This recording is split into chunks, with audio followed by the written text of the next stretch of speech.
You are listening to Veggie Doctor Radio, and this is episode number 280. Welcome to Veggie Doctor Radio. I am your host, Dr. Yami, board-certified pediatrician, certified lifestyle medicine physician, certified health and wellness coach, author, speaker, mother, wife, and human being. I passionately believe in the power of diet, habits, and mindset in sparking and sustaining well-being and joy in our lives. This podcast combines expert interviews and thoughtful monologues to explore plant-based nutrition, lifestyle medicine, parenting, mindset, and other exciting and fun topics. I hope that these episodes inspire you, uplift you, and equip you with the knowledge and tools to live your best life. Are you ready to get started? Let's do it. Hello, veggie lovers. Welcome to another episode of Veggie Doctor Radio. Today, I have for you Dr. Jeff Crippen, and we have such an amazing conversation that I think is going to bring a lot of positive feelings and insights into your life, and hopefully it will impact you in a really positive way. So Dr. Jeff Crippen's mission is to live life to the fullest and help others do the same. He is a chiropractor, nutritionist, and coach who enjoys helping others unlock their true potential.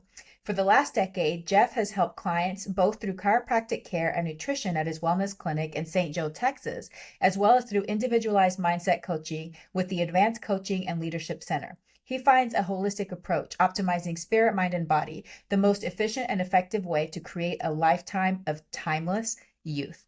And his book is called Timeless Youth, The 5 Truths of Transformational Wellness and Holistic Healing, and it's available now. So you can find that online, or you can request it at your local bookstore, Amazon, all of those places. So in this episode, we talk about a chronic health condition that he suffered with since he was tiny, just like 6 years old, and how it affected him, how it led him on the path that he is on now. We talk about the 5 principles that he believes convey the 5 truths that underlie health. We talk about the importance of our mood. We talk about meditation and other ways to manage stress. We talk about presence, what it is, and how it's relevant to health and well-being. And we talk about people and their infinite potential, what that means. Do you have to be a spiritual person to believe that? It's a really great episode. He leaves us with his top 3 tips for people ready to begin their journey to health and well-being. And I think this is a really valuable conversation. So I hope that you love it as much as I do. Thank you so much for being here. Thank you to all of my long-term listeners. I love you and appreciate you so much. And welcome to all my new listeners. Make yourself cozy. Check around at all the other episodes, and please share episodes that you think would benefit other people in your life. So thank you so much. And now let us welcome Dr. Jeff Crippen. Dr. Jeff Crippen, welcome to Veggie Doctor Radio. Awesome. Thank you. Pleasure to be here, Dr. Yami. Well, I'm super excited to talk about some of these topics. I've read your book, so this has got some really great information in there, but I'm really excited to delve into some of these topics deeper. But let's start out with the experience that even prompted your interest in wellness. It sounds like it really kind of dominated your life for so many years. So tell me a little bit about that journey. Yeah, it started, it started when I was, it started when I was a child. I never had much of an interest in health because as a kid, I guess, unless you're exceptional, why would you? You know, life's kind of working, you're enjoying playing and going to school, and life's kind of good. And then, I started to get some headaches when I was about 6 years old, and they kind of got worse. And eventually we did what we knew to do, which was go to the pediatrician, and they started on some children's Tylenol, children's Motrin, just some pain relievers. And then as the headaches got worse, it eventually tried some different medications and some prescriptions. And then as it continued to progress over a couple of years, eventually, that was kind of a red flag symptom, kind of in your area of specialty, which is like headaches that don't respond to traditional pain relievers, especially in a child. You really want to rule out something worse, right? So that's what they did. They did a CT scan of my head and found something in there. They found a mass in my head, So then they did an MRI and it turned out to be it's called a benign arachnoid cyst, but a benign cyst in the brain about the size of a dime. So then they said, hey, this could be causing the headache. So they talked about brain surgery and all of this. And I'm like, at this point, maybe I'm 8 years old. So it was just this whirlwind of, um, experiences as a child when you just like want to play some basketball with your friends or go to school or kind of like run around the neighborhood kind of thing. And that was kind of my experience growing up. Ended up not doing surgery, ended up kind of staying through traditional medicine for about 10 years, trying a series of other, drugs, prescriptions, treatments to try to calm down the headaches. And basically, it was through that I couldn't find anything that was really helping. And at its worst, I had a headache for 2 years, nonstop, every moment, every day for 2 years.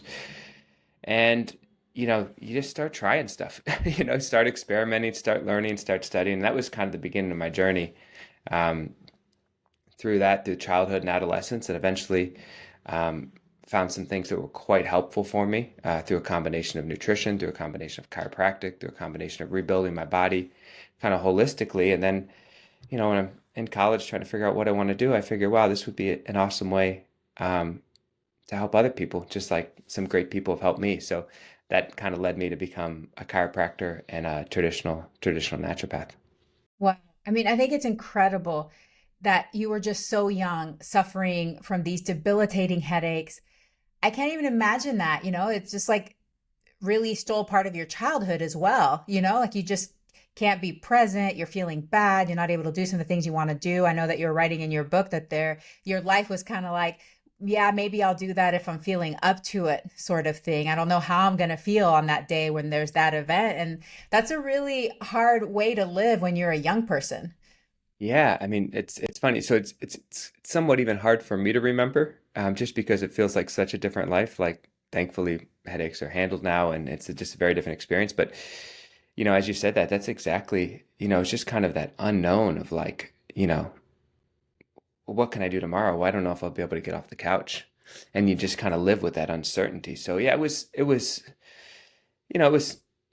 tough to go through, but a blessing. I learned a lot and found a lot of things for myself. But ultimately, it's that kind of seeing that. But now my empathy goes towards children having that now, right? And that's kind of why I do what I do, is because I can just appreciate a child should have wonderful health and they should be able to do everything they want to do or not have their health stopping them, which is kind of a big motivation for what I do now, because it pains me to see children that are sick or ill, and especially if there's some simple but powerful things they can do to kind of be healthier and have that, that childhood experience that they may want, with running around and doing whatever that happens to be. So yeah, um, it's funny. It's almost as you ask me these questions, and obviously as I was writing the book or going through that, you remember some of these experiences, you reconnect to them, but so much of that just feels like a different me kind of in the past, if that makes sense. Yeah, yeah. I love what you said though about kids. I think well-being is Mm, the biggest gift that mm, we can have and yeah, give. And sometimes we take it for granted until we don't have it. yeah, oh And yeah. then we realize the contrast between feeling good and not feeling good. So I'm just curious. I know that you're feeling like this was almost like a separate you, a different Yeah. you, a whole different time in your life. But do you feel that that experience, tolerating that, living through it, your your determination, your will to find some solution, do you think it gave you some skills like perseverance? Do you think that that has lasted through your life even now? Like, are you less likely to give up on something? Because I feel like I have a very low pain tolerance. I just don't know if I could make it through 2 years of a headache. You know what Yeah, I'm saying? yeah. No, that's a really interesting question. I think that experience probably was like a catalyst or a crucible to help me demonstrate or like tap into probably some innate characteristics that I had that just happened to come out or manifest through it. Mm, I mean, mhm. yeah, I mean, because there's lots of different ways to handle, you know, pain or hardship or things like that. And I'm not sure, I can't tell you exactly why at 8 years old or at 10 years old or at 13 years old, it was like, okay, go to, go to a doctor, go to a doctor, you keep trying. And then eventually I just remember having a thought like, okay, well, we'll figure it out, and just having that there, I mean, there was an incredible bit of, like as like a typical day of like high school would be like, we were just talking just before your daughter being a senior, but like a typical day of high school for me around my junior year was like, you know, go to school for as much as I could tolerate. I still went virtually every day. I almost never took a sick day. So like I would go even with the pounding, stay as long as I could. I had one independent study class that I had to do just because that was like the limit of what I felt like I could handle. Come down, lay on the couch for 3 hours. I changed my diet. I'd cut out sugar. I'd cut out dairy. So started making some changes to my diet. So if that was different than what my family was eating that day, I'd cook my own dinner, lay back on the couch, and if I was feeling good, I'd do 10 to 30 minutes of homework, and then you kind of wake up and do it again. And so I think I can see some of the attributes that you're talking about. Definitely like some persistence, definitely some determination, definitely some like, never wanting to use that kind of as an excuse. And so I think part of it was forged through that experience, and part of it probably opened up some like natural or a kind of more innate like characteristics, because I can see similar patterns in how I handle other things in life as well. Yeah. Wow. That's sheer grit right there. I really admire that you were able to make it through that. Mm. Well, let's get into some of the stuff that you talk about in your book. What are the five principles that you believe convey the five truths that underlie health? Yeah, so I think um, so just kind of big picture, I think we have a, a medical system, or it's often called healthcare, that unfortunately is doesn't have a lot to do with health, and sometimes doesn't have a lot to do with care either, which is, a kind of an unfortunate reality. It's a fantastic system of disease maintenance and disease treatment with some great doctors and some great knowledge, some great research, some incredible technology and diagnostics. I mean, there's just an incredible amount of knowledge in that system, but as you know, there's some real limitations to that system when it comes to creating health. So one of the things I realized as I was going to those doctors is they all had a solution for me, often in the form of a prescription drug, but nobody could really tell me why I was having the headaches. So that was a little frustrating to me that they had a solution, but never really understood the problem. And I said, I just wondered, I remember even as a kid wondering, like, I wonder if the reason the solution isn't working is because nobody can tell me why, right? I wasn't asking a lot of questions, but I did kind of, just trying to figure out why am I having these headaches and my friends aren't, or my family isn't. So that kind of just drove some of those questions just kind of sit there. So eventually you start looking at what is what is health, right? How do you define it? Because if you don't know where you're going, how are you going to get there? Kind of thing. So that's what kind of pushed me as through my own experience and kind of with patients as well, just trying to understand what is health. And then even more, how do you make sense of, so I remember when I was a kid, like people would say, oh, well, caffeine, you know, could cause your headaches. And I was like, well, I'm 12, so I don't drink coffee, so it's like I didn't have a lot of soda. So it's like, then I had other people said, did you know coffee is good for headaches? And I was like, I'm still 12, and then I had a similar conversation with people around red wine, and they're like, oh, sometimes red wine's good. Yeah, exactly.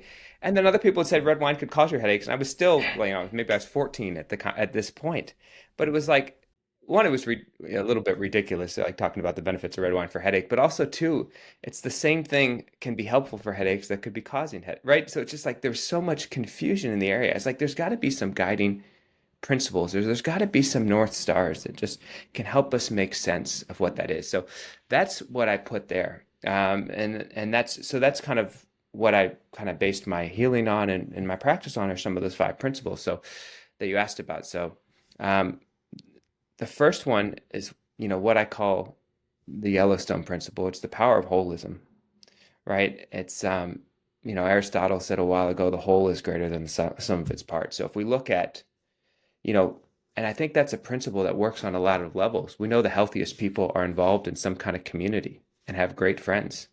we can look at the power of a spiritual community, or a great community of friends, girlfriends, guy friends, just friends to help us support through that is incredibly helpful and supportive. You can also look at that principle um, when it comes to food, right? I mean, the more refined, fractionated the foods are, the less healthy they are, right? We look at, one of the most refined processed foods that everyone would say, yeah, that's probably not a great idea, would be refined sugar, right? 150, 180 pounds per person per year in the United States. Um, where if you look at raw sugar cane is where the sugar ultimately comes from, unless it's high fructose corn syrup, but it's, 90% fiber. It has magnesium, it has plenty of zinc, it has lots of B vitamins. It's got all the nutrients you need. And to chew your way through that much sugar cane to get a half a pound of sugar, which is what somebody eats in an average day, you'd get hundreds of grams of fiber, which is way more than anyone's getting. So you can find that principle even in foods. And I think when it comes to healthcare or, understanding disease or symptoms, I think it's the power of looking at the whole. And, yeah, I have patients, I'm sure like you do, that go to their cardiologist and get one doctor, get one medication for blood pressure, and then they have a side effect that's affecting their kidney, and they're going to a different doctor, and you get someone to look at that. But the question I always have for them is who's looking at the whole, right? And I think everyone needs a good, a quarterback of their health team to look at the whole, because, you know, cardiology might be a different specialty than, a kidney doctor or nephrology. Um, but the body doesn't make those distinctions. That's a sign on the door kind of distinction, but not in terms of how the body functions. So that's one example of that first principle, holism. And what I found is these are principles that in health that work kind of on multiple levels there. So yeah, I think that one's an incredibly important one to start with, is just the whole is greater than the sum of its parts. Yeah, I love that. And it makes so much sense. And I think that we're so used to in our healthcare system of looking at things individually. Yeah. And, I'm a primary care physician, Yep. so I love looking at the whole picture. Yeah. I'm a, big picture thinker. I like Yeah. that, I prefer that to the details. But even I sometimes can fall into that trap where when you feel frustrated, you're just like, okay, let's go to rheumatology. Let's go to let's Yeah. go to the allergist. Let's, of course, trying to get as much information as you can from these specialists, but knowing that if you're not taking a step back and overlooking and supervising everything, there will be things that get missed because each specialist is only looking at their part. So it can be pretty complicated to try to put all this stuff together. Yeah. And I think that's such a good point. And we have a system like in medicine that rewards specialization, right? The more specialized the doctor is, it's like you have a general practitioner, and then you have an oncologist that works on cancer. Then you have a pediatric oncologist. Then you have a pediatric oncologist that specializes in childhood leukemias, right? I mean, you go through that system, and each step of schooling or knowledge or fellowship, it keeps driving that idea of specialization, and like I said, there's an incredible amount of fantastic knowledge that you can gain by diving deep into some of those topics. But you got to be able to see the whole picture while you're doing it. And I think that's what can be missed, not always, but often is. And if it is, I think that's a real kind of loss to the patient. And I think we see that now with the importance of having a patient advocate, right? I mean, there's plenty of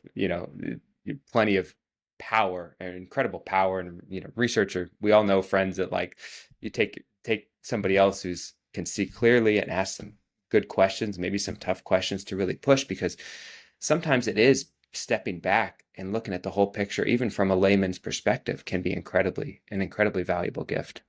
Yeah. Now, sometimes that gives you a perspective that everybody else is missing because we are stuck in our own paradigms, Yeah, yeah. So that can be And that's exactly very, the very word. I mean, you said a valuable. great word there. You said that word paradigm, and I think that's really one of the key things I want to look at is we all have a paradigm. Basically, just define that word is like our way of viewing the world, right? So if you ask a fish what the water's like, well, if they live their whole life in water, they won't have any concept of what that means. And that's really what I realized as a child. I had a paradigm of, what I thought was health. It was really disease care, disease maintenance. And then when you step outside of that, it says, what does it look like to actually create health? And that's kind of what we drove their thing. But I think that's, you know, like just a key takeaway for each of the listeners is to really look at what makes up your paradigm and how do you define health, and then how are your actions in life, from who you see to what you eat to how you move to what you do around stress. How does that in alignment with your paradigm or in conflict with it? And those contradictions, if there are any, can be a trigger, can be a moment to inspect deeper, either that action or non-action or that underlying beliefs that's there. Yeah, and I think when it comes to paradigms too, sometimes we just need a radical shift in our paradigm as Sure. well, like sometimes we are brought up in a system that we're taught this is the way it is, and that's just the way it's going to be, and there's no way to change it. And so that's what you believe until you get to a certain age and you're like, wait a second. I don't have to believe this. I don't have to believe that because everybody in my family is going to get diabetes that I'm going to get diabetes. Exactly.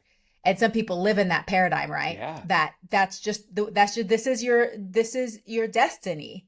But you can break those paradigms and learn a different way of thinking and living so that it can be a different outcome for you. Yeah. So that's a good discussion there. Yeah, absolutely. Do you want to briefly touch on the other 4 principles before we move on? Sure. You mentioned that idea of diabetes there, and just because I always love that, like as somebody comes in, it's like, well, my great aunt had arthritis in my wrist, and then her sister did, so I have to get it. And you're trying to like figure out how the genetics from your great aunt jump directly to you, but miss some of the people in between, right? I mean, it's like, but that's one of the examples of, statistically, it's for most diseases, there are some genetic disease, but it's, roughly 3 to 5% of disease can be explained by genetics, right? But it's such an easy thing to point to or jump to, because what gets missed through that is what else gets transferred through families.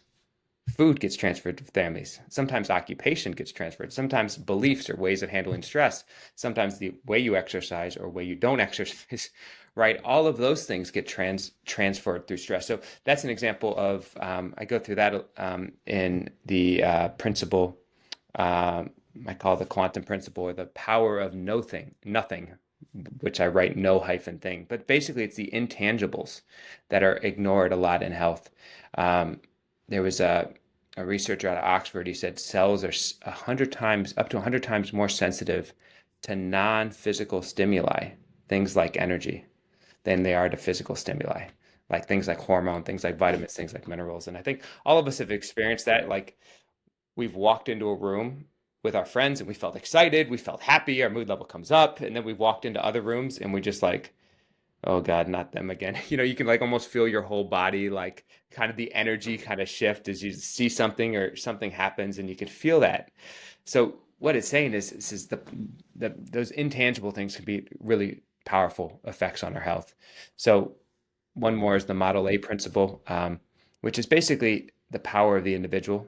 I'll give you one example of this, which is your listeners, one example of this, which is individual nutrient requirements can vary 100x person to person, which was really an amazing thing to me, because I would see this in my practice. It's like, how could somebody need, this amount of a nutrient and somebody else need such a drastic amount, whether that's in supplements or whether it's, in terms of, herbal anti-inflammatories, things like a turmeric or a ginger or something like some fish oil. You can see wide variations. Some people just get what they need quite easily, and other people just have really higher needs for it. It's something that I never fully understood. I think one example of this a lot of people can relate to is maybe someone or have like that great aunt who lived to 100 but drank drank a glass of wine or drank some scotch every evening and had bacon in the morning or bacon and just like eating stuff that we don't really think is that healthy, or they had deep fried foods for lunch every day and they live into their 90s, right? And it's not exactly what we would say is the healthiest of diet there, the healthiest of habits, but there's something else going on there that's causing them to live a while. So sometimes we have to look at the intangibles to understand that. So that's that. Then the individualization. I think we saw a great example of that through COVID. A lot of people became aware of loss of taste and smell becoming a common effect of that. And my experience, it's almost always a zinc deficiency. Zinc's involved in inhibiting viral replication, as a lot of your patients will know. And I think you also saw, I think up to 30% of patients start to lose their hair for short periods of time, 2, 3, 4 to 6 months after. That can also be connected to that zinc. So that's an example of something happens in the body that causes an increase, a change in your nutrient requirements. Obviously, pregnancy causes more of everything. You need more of everything when you're pregnant, right? Somebody who works out might need a lot more protein. I mean, those are some examples we can relate to, but they happen on a lot of other levels as well. And then we start getting in the power of what I call the Olympic principle, which is basically has to do with stress, but stress isn't always a bad thing.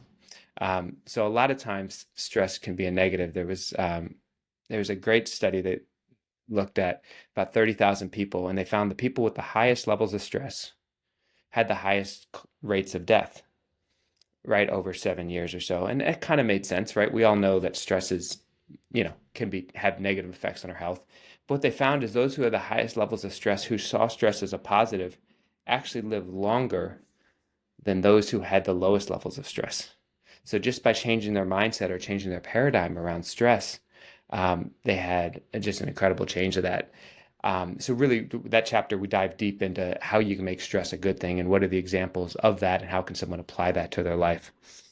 And the final principle is, what I said is called the power of, the golden you, which is basically we all have an incredible ability to heal. In fact, it's the only thing body knows how to do.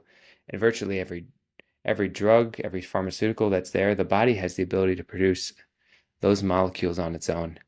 And, when we're giving, a nutritional recommendation or an herbal recommendation or an exercise recommendation or even a prescription drug, none of that does anything unless the body has the ability to assimilate it, utilize it, and direct those nutrients to where it needs to go. So how can we unlock our body's ability to heal? And that's kind of the final chapter and the final principle of those 5.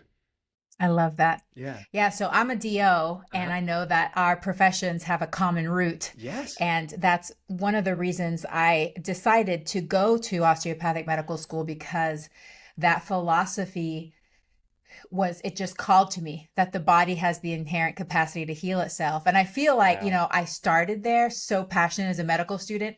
Then you get into the medical profession and you're just like, we don't talk about this at all. Like, of course, we talked about it in medical school. And, I learned also osteopathic manipulative medicine, all that kind of stuff too. But then you just get into real life medicine, the traditional way, and you forget. And so I had to come back around to that through lifestyle medicine. And now it's something that I've just become more and more and more and more passionate about, with the power of nutrition and habits and behaviors. And just like you were talking about in that principle of what we inherit, I think one of the biggest things we inherit from our families is habits, Absolutely. And just like I tell my families, one of the best ways for a child to learn what to eat, to learn to like food, is through exposure. So you can expose that child to, fried chicken nuggets and French fries every day, or you can expose them to broccoli and black beans and brown rice and do that over and over and over again. But it is those habits that are learned that really become ingrained in us because they happen day after day after day after day. Yeah, no, oh, you're 100% right. Yeah, no, it's every time you're working with children, you're always working with the parent or parents as well, because, well, this is all the kid eats. Okay, well, who does the grocery shopping? You know what I mean? And most kids, if they get hungry enough, they'll be willing to have an apple or find something right there. I mean, there's cases where that becomes difficult on the margin, but I think it becomes a family conversation. But also, the difficulty of that also, like you said, is the positive there, which is if you can make those changes with the mom or with the dad, then that can have nothing but positive effects going forward to the children. Yeah, yeah. In your book, you write, the ability to choose your mood level is Mm. 2 to 7 times more important than your decision to smoke or not, to exercise or not, or your ability to maintain a healthy weight or blood pressure. I had to read that line several times. It definitely resonates with me, Yeah. but I want to know what did you mean when you wrote this, and what do you want the reader to take away from that? It's a pretty amazing thing, isn't it? There's a couple things that like were kind of like, you know, truth bombs that got dropped in my life that all of a sudden it takes years to try to figure out what exactly they mean. One of them that came before this was, the CDC says up 75% of all doctor's visits are caused by stress. Another one said medical textbooks say 60 to 80% of all disease is caused by stress. So that's something I had to look myself in the mirror as a practitioner and say, so if that's true, what am I doing to help my patients, help my clients handle stress? Right? So that was like, so I started diving deeper into this, and the study you mentioned is an example of that. But what it said was, that study said in particular, so having an ideal weight will add around 1 to 3 years to someone's life. Wearing a seatbelt will add like 1 to 3 years to someone's life. Having optimal blood pressure will add 1 to 3 years to someone's life. Right? And that's kind of what they found. What they found is having being an optimistic person will add up to, in this study was 7.4 years to someone's life.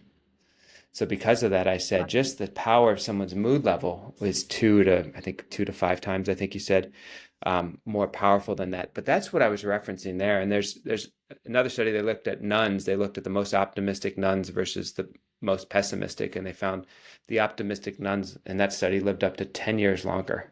And one other study found it was up to 15 years, I think it was looking at identical twins. So, I mean, whether it's 7 years or 10 years or 15 years, the point is our mood level and the way we see the world has an incredibly powerful effect on our health. And statistically, it's more important than if we smoke, right? And that's what really blew me away, because you go to any primary care physician and they're probably going to ask you if you smoke. They may ask you about a seatbelt. They may ask you how many times, do you drink? And so we may look at some of those lifestyle habits that are incredibly powerful, right? They'll often weigh you when you go in for a visit, right? That's kind of like a standard thing. So they'll check in on some of those. But that mood level, or whether you're optimistic or pessimistic, that's going to be skipped over by most practitioners, including myself, before I had any idea of what that is. But I had to look in the mirror and say, if this is 5 times more powerful than the other ones, then something's not right in what I'm doing or what we're doing kind of as a system. And it's an example of we're ignoring the intangibles, because just because we can't see it or touch it doesn't mean it doesn't have a powerful effect on its health. So that's what I was trying to get the reader to take away from that particular piece. Yeah. No, but I think also it's important for people to understand that just because you don't see it physically, it does have a physical manifestation, because Absolutely. when you're feeling that way, there are things happening in your body. There's chemicals changing in your body. There are physical things happening that's going to affect you.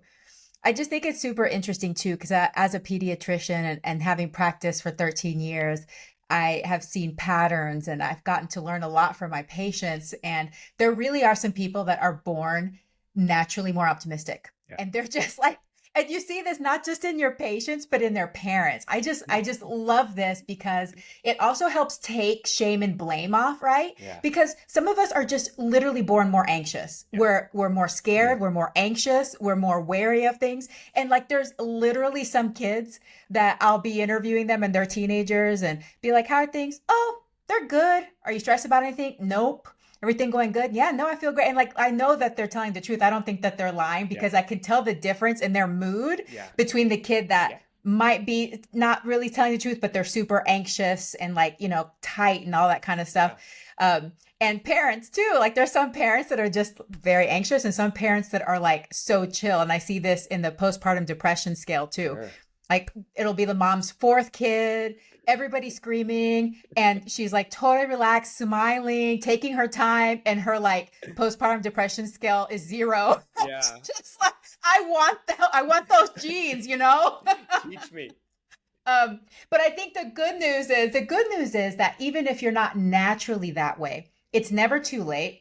Yeah. There was a time when we thought that personality and those things were unchangeable, but now we know better. Hmm. And we know that we can develop skills, we can practice, and we can learn to bring ourselves back to that optimism and that positive thinking. And it's not about denying that hard things happen. It's not about denying that we can have hard feelings, but it's about how can we learn how to manage our thoughts so that it helps us get to those more positive feelings that are going to be better for our health long term.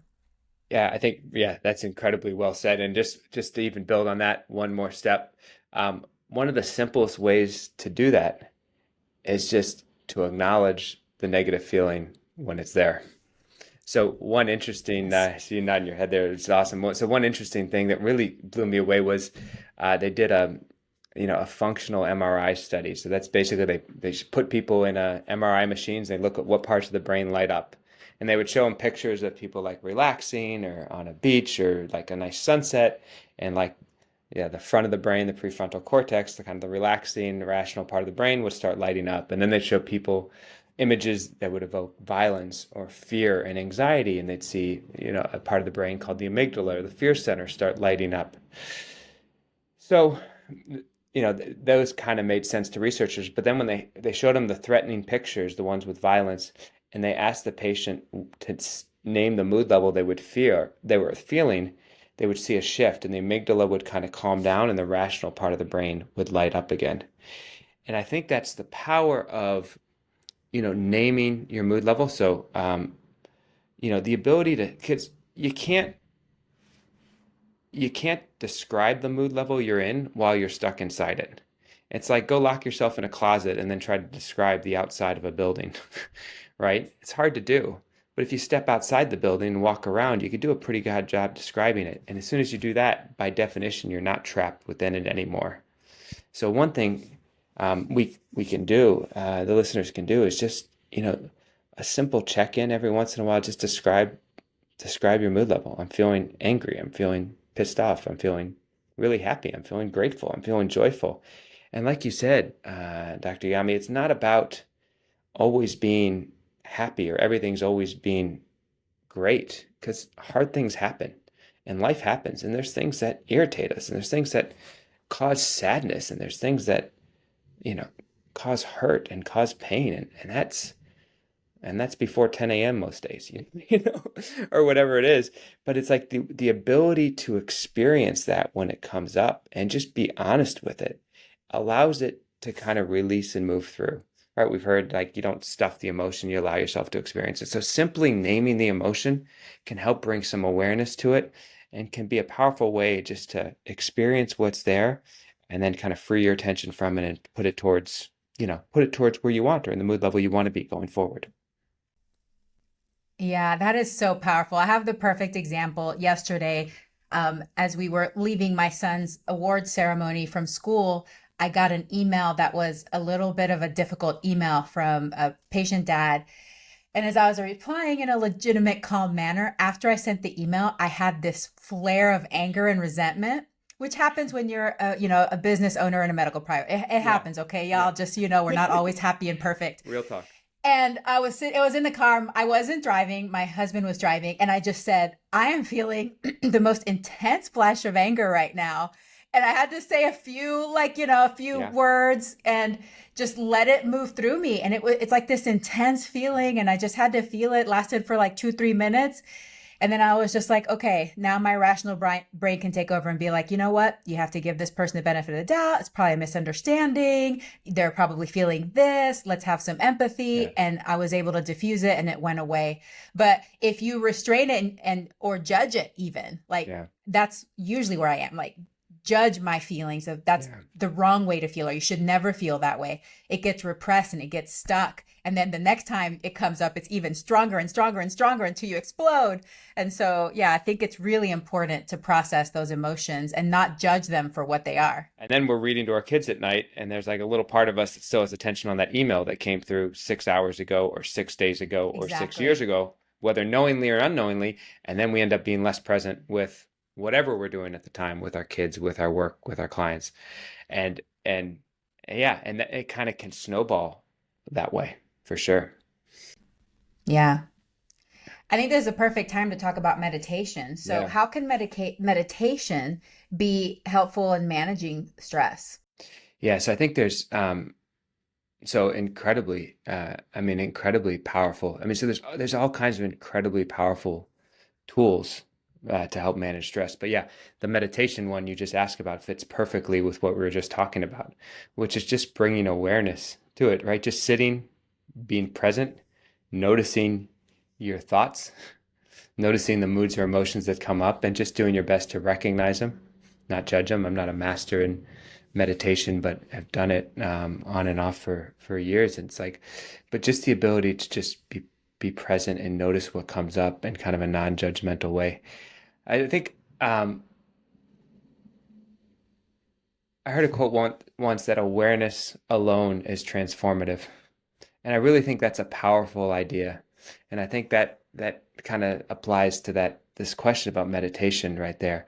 But just having awareness of the mood or the emotions or what we're sitting in can just be incredibly transformative. And it can start with a minute or two of deep breathing, right? When we can talk about what happens in the body, we can talk about the changes in the calming down the sympathetic or the stress nervous system. We can talk about, increased activation of the parasympathetic or the relaxing nervous system and getting more blood flow to the brain and blood flow to the gut and blood flow to the digestive organs, right? And all the energetic shifts that happen. Because I think you said something, I liked what you said earlier, which was like, just because that mood level, it has very physical effects on the body, right? Because stress has very physical effects. This isn't to say like this is like this airy-fairy conversation of this mood level is like the most important thing to health. This isn't to say the physical doesn't matter, because it absolutely does, and it'll absolutely manifest. Just like you said, it'll show up in cortisol levels. It'll show up in stress hormones in the body. It'll show up in heart rate. It'll show up in breathing patterns. It'll show up in what part of the brain is firing or not firing. But what it does is say, is the cause point in the body, or is the cause point outside the body, within us, within our mood levels, within that? And I think that's what the meditation, the benefit of is working on that cause point of where the energy sits and then how it impacts the body. There's a quote Einstein gave once. He said he was talking about quantum physics, but he said the field is the sole governing agent of the particle. And basically he was saying, if you want to understand how an atom moves, you have to understand the energetic field that surrounds it. And I think that's very applicable to the body and very applicable to what we're talking about in meditation and mood level, because if we want to understand the behavior of the body, we can't just look at the cells or just look at the tissues, but we can get a lot better understanding of it by looking at the energetic field that surrounds the body. And that's the mood level, that's the meditation, that's our level of presence.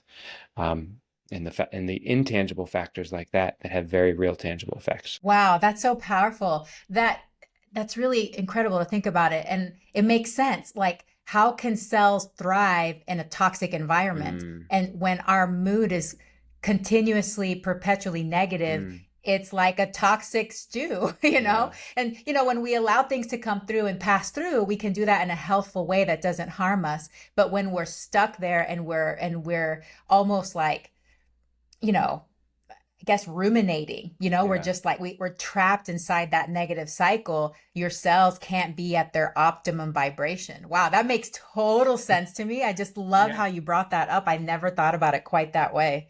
That's great. Awesome. Well, maybe briefly cover a few of the other methods. I like to bring up meditation just because it's one of my Yeah. favorites, but there's lots of other ways Yeah. that people can use if they're not into meditation or they've tried meditation and it's not for them. What are some other things that they can do? Yeah, I'll tell you, this is another real simple one, but real powerful, is just, just some kind of gratitude process daily. Whether that's a discussion with a partner, or you're asking your children, tell me one thing you're happy about or grateful for right now. Like, you can, with that question, you can direct their attention. Um, so a gratitude process could, write down 3 things or 5 things or 10 things you're grateful for. It's just as a powerful ability just to shift kind of where our attention's at. So that can be super powerful. You know, they um, there's now a whole bunch of research on what they call forest bathing, which is basically just like walking in nature. It's interesting. It's all these things are super interesting on the research because like you just ask anyone, do you feel better when you walk in nature? Right? Do you feel better breathing fresh air and being in the trees or getting some sunlight? But simply being in nature could just have an incredibly calming and therapeutic effect on the body. Other ways that are super helpful to handle stress is sitting down with friends, those who had like a good group of friends that they could talk to. And I think that find, you know, it's close friends, like those group of friends that you can kind of tell anything to. It doesn't have to be, it doesn't have to be a huge number, but just people that you can be fully open and honest with, and you get them unconditionally and they get you unconditionally, is incredibly valuable. Like I mentioned earlier, being part of a spiritual community, whatever that looks like for you, can be incredibly valuable. And then, you know, prayer, which is, along the lines of meditation, but have praying every day, or, people with different conditions, they compare those who pray to those who don't pray, and those who pray tend to do much better there. So those are a couple other suggestions. Get out in nature, pray, have a gratitude process, be aware of your mood level, meditate, breathe some fresh air. All are, simple things, but real powerful. I mean, and I say that again because I think we tend to think about, I want the magic supplement, or I want the magic food, or I want the magic thing. But what we're saying is this is the stuff that's 2 to 5 times more powerful than whether you smoke or not, whether you exercise or Yeah. not, whether you maintain an ideal weight. So all of those are incredible. And we go into a little more detail in the book on each of those. But those are some great examples that people can apply and that cost approximately nothing to do, which is, Yeah. another great thing. Yeah, for sure. And you mentioned forest bathing, but I want to add that if, the trees and the forest and the mountains aren't your jam, for some people it's the ocean. They Yeah. just want to be at the beach and Yeah. hear the waves and be in the sand, and that's where they connect. Each person has their different preferences. I'm definitely a Yeah. mountain and tall trees kind of girl, and that's where I feel like, oh man, this is just a beautiful life, and you feel that soft earth and you feel the breeze and hear the birds. I just love that. So thanks for bringing all that up. Yeah. I think it's a great time to talk about presence. So, first of all, what is presence and why is it relevant to health and well being? So presence, yeah, so that's a great question. So when we kind of led into it with a lot of our conversation getting to this point, so that's great.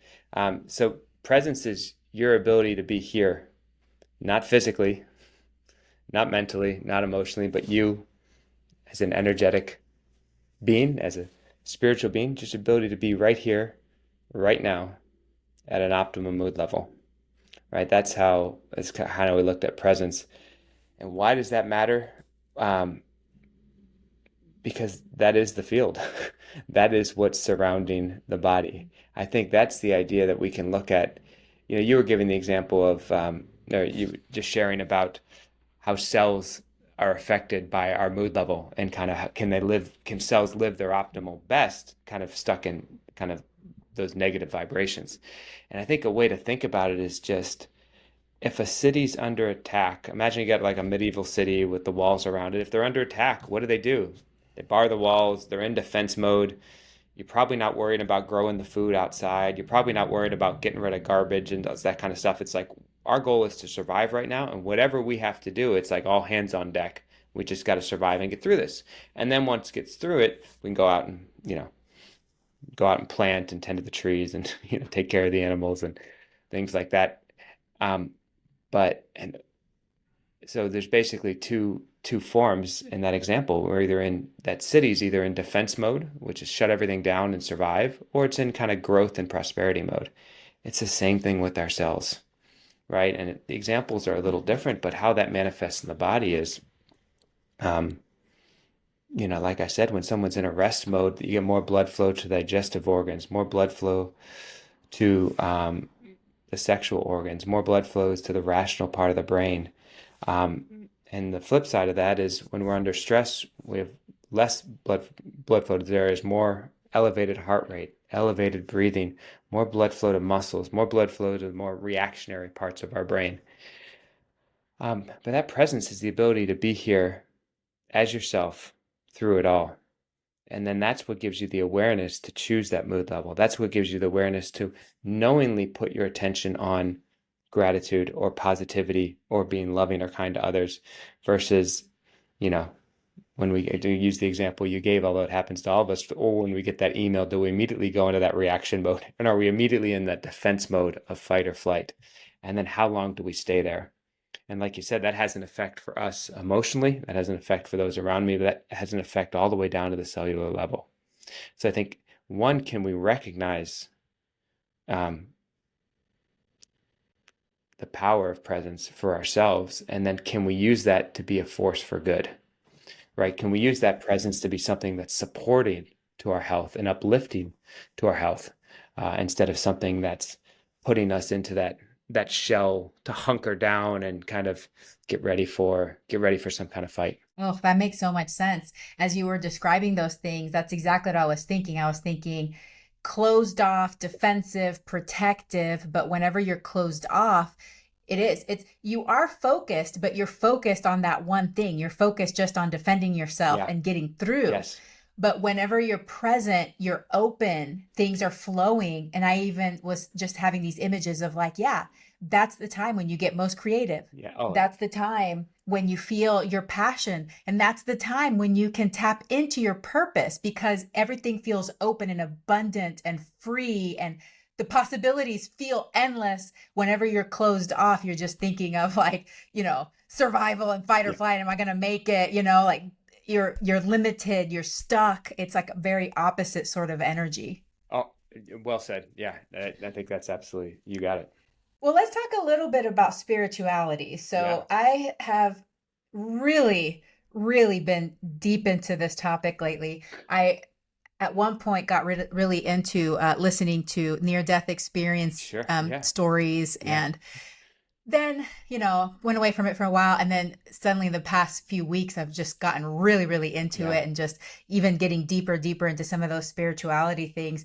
And my personality lends itself to it, and Okay. I'm really open to those things, but some people aren't. So does somebody have to be a spiritual person to understand their infinite potential? And tell us a little bit about what you mean. What does infinite potential really mean?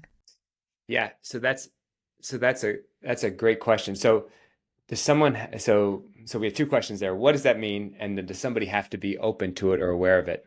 Um, it's actually a really good question. I think I think in order to be aware of it, you have to be open to it, but I don't think it changes the fact of who we are, right? And we each have our own experience of Mhm. a life and how that works. But in my experience, this is a telepathic universe. Like an example of that, have you ever thought of someone and then you look down at your phone and you just got a text from them, or you just got a phone call with them, right? And on those good days, or like when you need to do something for your business or something for your family, or like you're looking for this resource for your kids, and then like you meet the person the next day that has exactly what you need, or you sit next to them on the airplane, or you run into them on the bus, or whatever it is. I mean, those, you know, you could either call them coincidences or a telepathic universe. I'm not on the coincidences side of that, but I think we have the ability that's so much bigger than just who we are.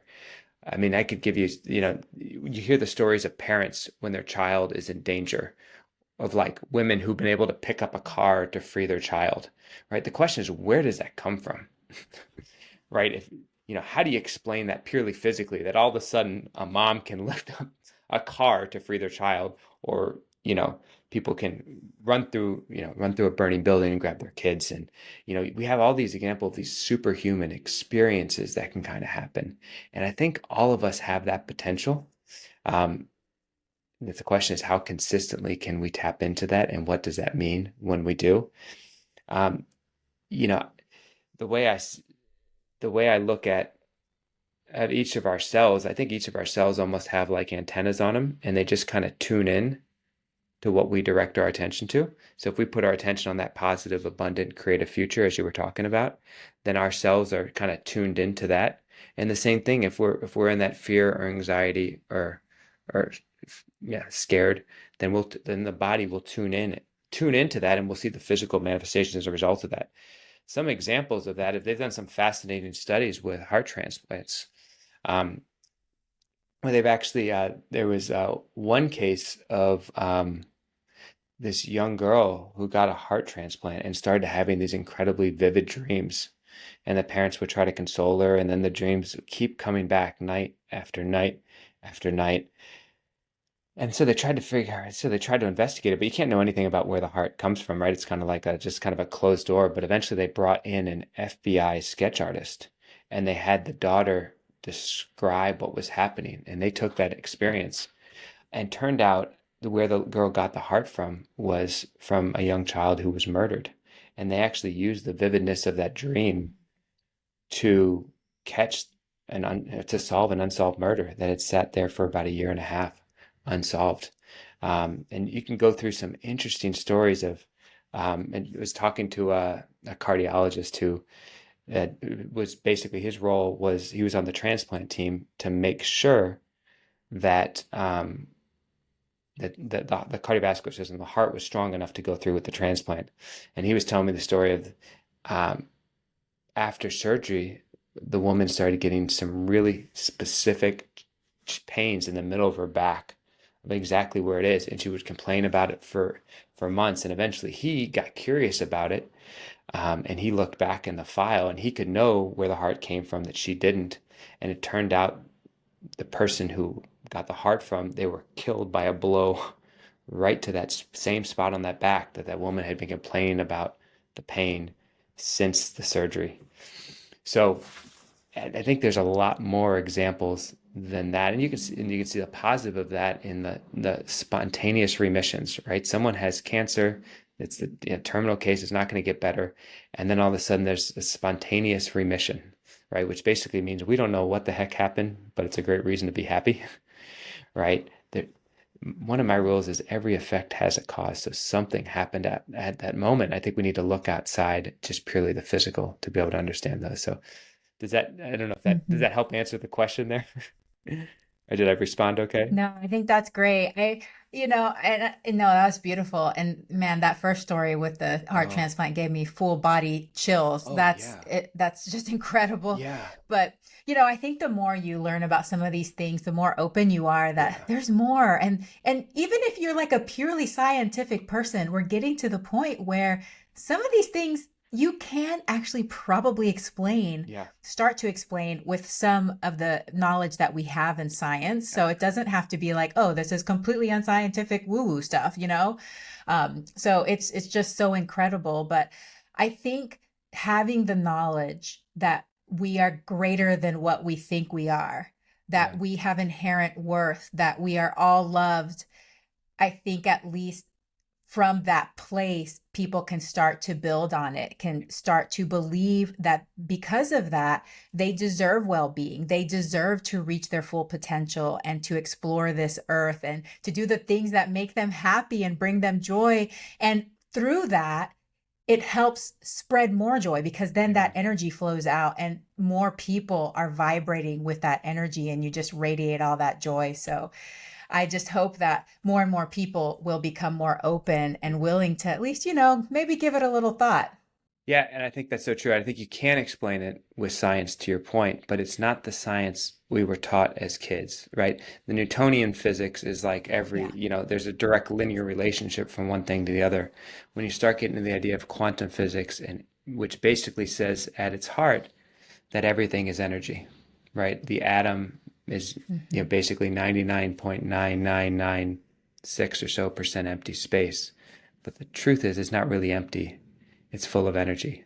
So one other study, they actually pulled some cells out of a woman's uterus, and they were separated a couple rooms over. That woman went into labor, and the uterine cells in the other part of the hospital started contracting in unison when the woman went into labor, right? You start looking at that. My We goodness. can't explain that because there's no neural connection that goes goes through the walls of a hospital, right? Or you can't look at that from a purely physical standpoint and understand that. But if you look at start looking at that from a level of consciousness or awareness, then there's something that connected those two things. So they're there, but you may have to dig a little bit, and like I said, or like we talked about at the beginning, be aware of that paradigm we're looking at it from, because there's some interesting things out there for sure.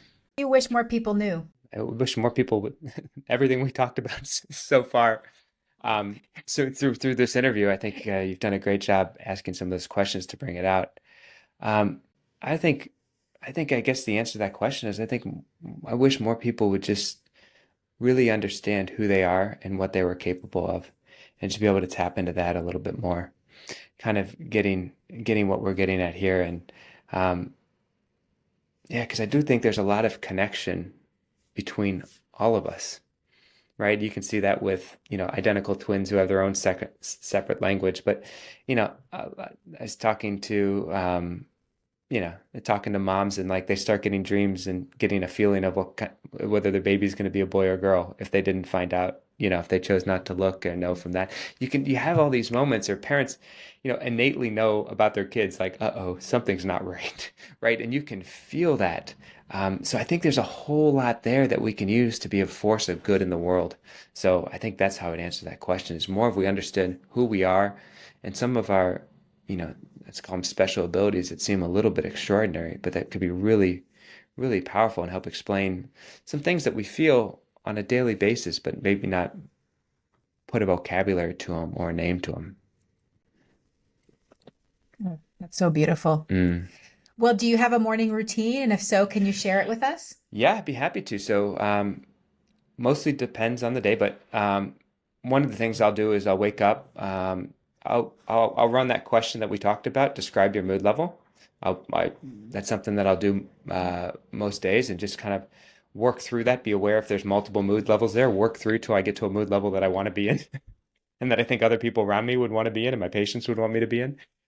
So I work through that. I do a gratitude process. There's about 5 questions I do in the morning. It starts with setting a goal for the day. What am I freely willing to give others today? What do I value, or what am I grateful for? And what do I value that another does for me? And then, what am I happy about right now is kind of the questions that show up in the morning. Then from there, I've been doing a lot of intermittent fasting, not every day. Sometimes I'll do a little more protein-rich breakfast. Other days it'll be more of an intermittent fasting, and I do like working out in the morning. So usually if it's a weekend, I'll try to go for a run, maybe 5 to 9 miles, something like that. On the weekdays, it's usually something quicker, maybe either 30 minutes of some kind of strength workout, or maybe 30 minutes of yoga, or maybe even on the restorative side if it's more of a recovery day for me, or just a relaxing day, or I'm just feeling tired. And then, on the fasting days, probably usually break my fast maybe with a almond milk homemade matcha latte with a little bit of stevia or honey, some good matcha, and some almond milk. Usually iced, but occasionally hot. Or sometimes I'll do a golden milk or some kind of variation of that. But that's kind of a morning. Most of that all happens within 10-15 minutes of getting up, and then about 30 minutes for working out. And that's kind of my routine in the morning. That's beautiful. It sounds wonderful. I love those gratitude questions too. They're very, they just really get you grounded and focused and put you in that good mood for your day. Yeah. Well, Dr. Crippen, this has been fantastic. I'm so glad that I've met you, and I'm so grateful for all the work that you're doing. Can you please tell us where listeners can connect with you and what products and services you offer? Yeah, awesome. Well, equally, I love meeting people who are doing good in the world and have just great intentions to educate and help others. So I really feel that from you, Dr. Yami. So thank you for the gift of meeting you and being on the podcast today. And probably if people want to connect or learn more, continue the conversation, probably the easiest way to find me is Instagram, and Jeff Crippen, JeffCrippen is where you can find me there. And then to dive deeper into some of really a lot of what we talked about today, and just kind of take it to that next level, I wrote a book you referenced earlier called Timeless Youth, which is the 5 truths of transformational wellness and holistic healing. And you can find that on Amazon. You can find it most bookstores. If you want to support your local bookstore, you can call them, and if they don't have it, any bookstore can get it or order it if they don't have it on the shelf. So you can get it anywhere you like. It's available in ebook as well. So I think those are probably two things to connect. Either on Instagram, we'll put some more tips, or through the book if you want to deep dive into more of these conversations and you found this useful. Or you know someone in your life that you want to send it to and educate them. Say, Yes. hey, And read this and talk to me. it's yeah. And I like it because it doesn't feel intimidating. It's not Yeah. like this gigantic book that you're like, oh my God, how am I going to get through that? But you have lots of stories, and then you tell your story throughout it, which I love too, because I love to connect to stories and other people's experiences. Yeah, thank you. And that was intentional. And I wanted to write a book that somebody could pick up and it'd be very easy to read. And I think one of the best ways to learn for all of us is through stories. So I wanted to be a book that's not medical. It's not Yes. intimidating. It's just something that could be an easy read, but pack a punch there. Yes, love it. Okay, final question. Leave us with your top 3 tips for people that are ready to begin their journey to health and well-being. So I'll echo what we've talked about already. I'd say ask yourself that question 2 to 3 times a day of describe your mood level, and just really be willing to just be honest with yourself. If it's positive, then there's probably some wins to celebrate there, and you can be happy about that. And if there's some negative things that moved in, then just be honest with that as well. And just know, just naming the mood is changing the physiology of your body. So that would be the one. The second thing, I think starting the day off the Hmm. gratitude process is incredibly important. Like, it's a real ability to knowingly choose the mood level we want to be in and put that into an environment. Most of us are effect of the environment. We walk in and we take on the moods that are around us. But to be able to do that and be Yes. kind of a force for good in the world, I think is incredibly, incredibly valuable. So that would be two. And then I'd say three, just kind of the simplest thing that helps almost anything, no matter what someone's got going on, is cut out the refined sugars of the diet. Mhm. Just get rid of all of them. And I think that can be, and then, what are we going to replace it with?